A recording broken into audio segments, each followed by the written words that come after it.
as complementary therapies progress and they get much more recognised and they're becoming more regulated, they are also getting much more acknowledged by orthodox medicine.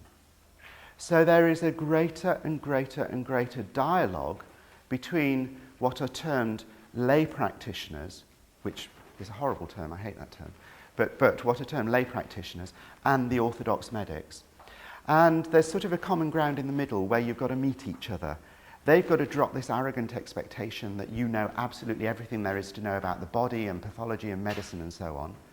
And at the same time, you are expected to be able to dialogue with them using medical terminology and so on.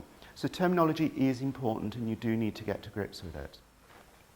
The key to dealing with terminology is possibly to extract the terms from each lecture, put them on a sheet of paper or in a little notebook or something like that, and learn them like you may learn a piece of foreign language vocabulary.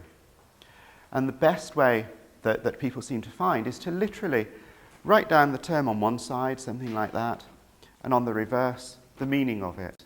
And you can test yourself wherever you are, all over the place, on the tube, walking to work, in the bath, on the loo, doing the ironing, wherever. And it's this constant refreshing which will help to get it fixed in your heads.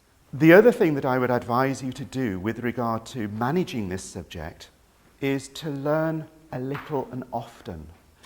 So as much as possible after each lecture, try and consolidate the information that you're given, because a lot of you are coming from an area totally unrelated to this subject, and you will find that you will quickly amass a huge amount of information which is then very daunting to you. But if you're chipping away at it continually, you will put yourself in a much better position.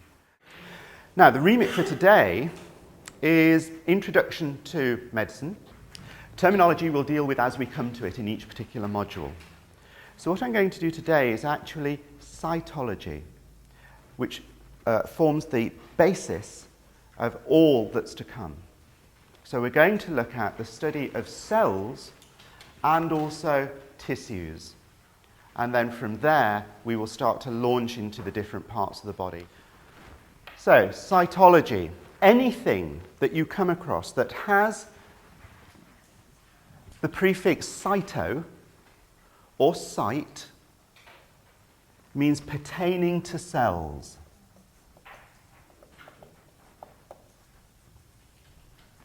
And ology is the study of. Okay? So we have words like cytology, cytoplasm, cytoskeleton. We'll come across what these are as we go through the day. But you can see they've all got this prefix cyto, meaning that it's something to do with the cell. So in this instance, it's a skeleton pertaining to a cell. Obviously not like our skeletons. It's very peculiar to the cell. Now, the best way to start anything like this is to think about a definition. How can we define a cell? And the definition that we look at has to cover a cell which is a component of a multicellular organism, such as ourselves, or a cell which is a single-celled, free-living organism.